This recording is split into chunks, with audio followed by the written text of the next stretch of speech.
Good evening everyone, especially to our instructor, Ma'am Babylin E. Calcetas. I'm Elizabeth Jane Sinlao and I'm going to discuss technical writing discussion and sample works, but I will be focusing only in discussing newsletter since technical writing is already discussed by the previous reporters. Before dwelling into the proper discussion, let me present the objectives. Objectives. At the end of the video presentation, learners will be able to first, know what is newsletter. Second, know what is the purpose of newsletter. Third, know how to write a newsletter. Fourth, know what to include in a newsletter. And fifth, know newsletter best practices. Let's have our introduction. Products and services need to keep moving. For this to happen, a certain product or service must have a strategy to keep customers updated. If you ask marketers what is their most significant assets are, newsletters will probably be on top of their agenda. So what is this newsletter they are saying about? Let's find out. What is newsletter? It is a tool used by businesses and organizations or schools to share relevant and valuable information with their network of customers, prospects, and subscribers. Newsletters give you direct access to your audience's inbox, allowing you to share engaging content or promote sales. Based on my understanding, newsletters are like email ads that you can send to your customers or subscribers for them to get updated to your products or services. Let's have an example of a newsletter.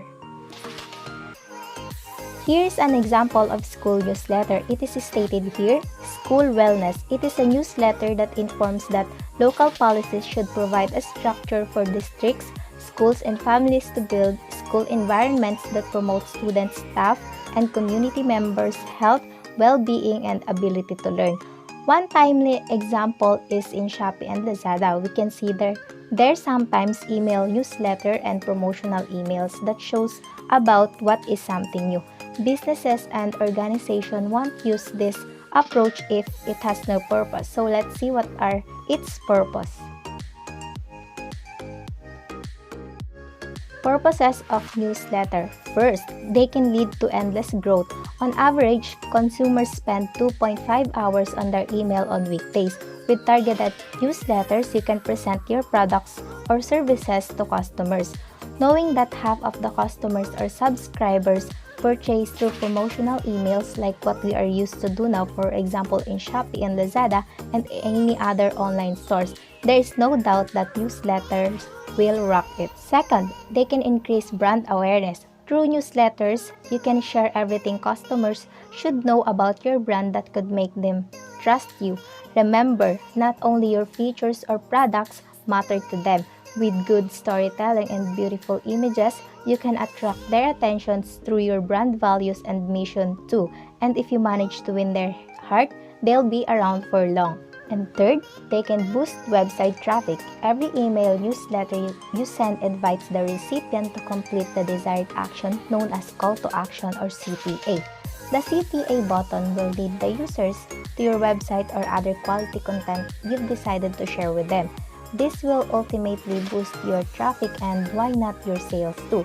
I know that you guys are aware in this step or action too. This happens when we are doing online shopping and suddenly there are promotional emails that pop up, and when we tap on that, they will bring us directly to their shop or website.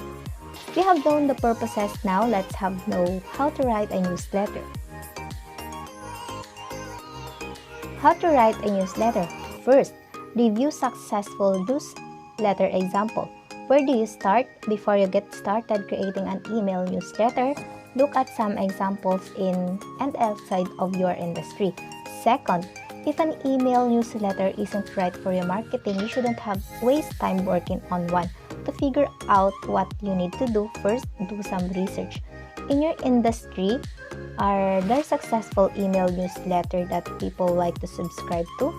What's in them? With the available resources you have like budget, time, and internal support, could you be successful? Third, figure out what kind of newsletter you want to send. One of the biggest problems with email newsletter is that they're often cluttered and unfocused. One way to help reduce the randomness of an email newsletter is by keeping it to one very specific topic. Fourth, balance your newsletter content to be 90% educational and 10% promotional. In your email newsletters, get rid of the self-promotion most of the time and focus on sending your subscribers educational, relevant, and timely information. Unless you actually have an exciting, big piece of news about your product, service, or company, leave out the promotional parts.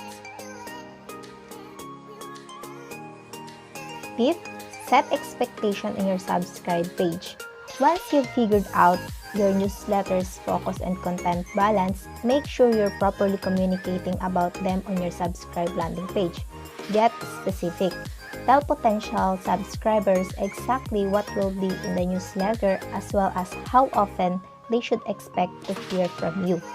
Sixth, get creative with email subject lines. Subject lines get old for subscribers. Why? Because there's no incentive from the subject line to click on that specific email right this instant. A better approach would be to try to have a different creative engaging subject line for each newsletter you send. 7. Pick one primary call to action, whether it's simply to click through to see a blog post or just to forward the email to a friend. Make it super simple for your subscribers to know what you want them to do. 8. Keep design and copy minimal. Like I said before, a newsletter can easily feel cluttered because of its nature.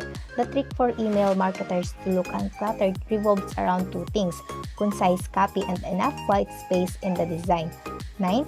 Make sure images have alt text. Most of the time, people won't have images enabled, so you've got to make sure your images have one essential component: alt text. Alt text is the alternative text that appears when images aren't loaded in an email. 10th, make it easy for people to unsubscribe. Don't hide an unsubscribe button behind an image without alt text. Besides keeping your list healthy, having a clear unsubscribe process will help ensure your email isn't marked spam before it hits the rest of your list's inbox. 11. Test, test, and test.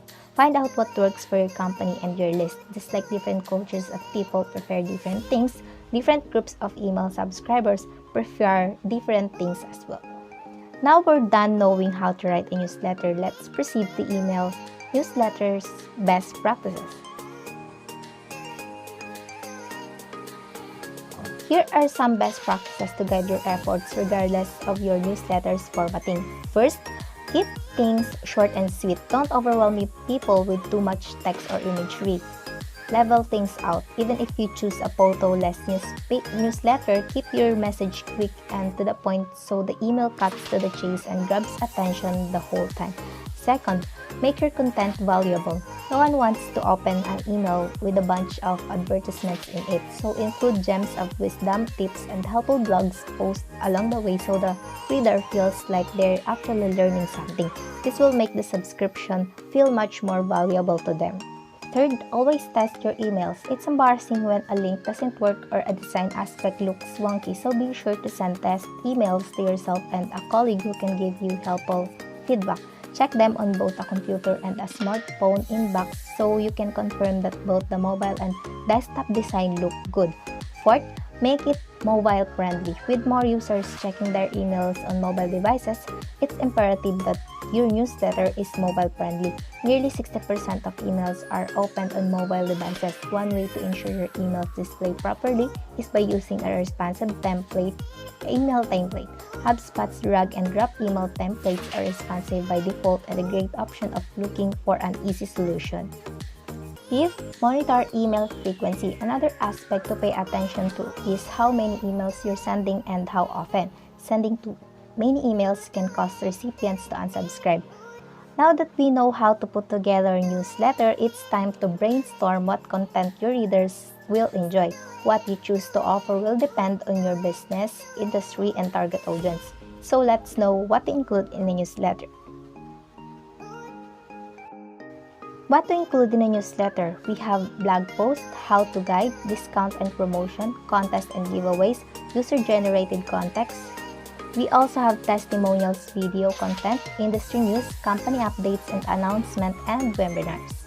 If your website already has a blog, consider sending out a content roundup of your best articles and videos. Educational content is also valuable. Sending a how-to guide in your newsletter can help establish your brand as the authority on a given topic and provide readers with content that is most relevant to their interests. Get your subscriber list engaged with contests or score your social media channel for user-generated content featuring your brand. Customer promotion adds social proof to your brand, making it more trustworthy.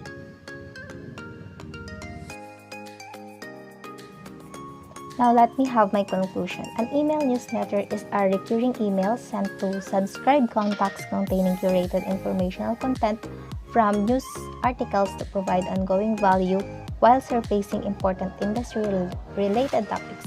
These are good approach to get in touch with the customers and subscribers to keep them updated with what's new in the product or services. Here are the references I used to create this presentation. Again, I'm Elizabeth Jane Sinlao and I hope you learned something from my discussion. Bye!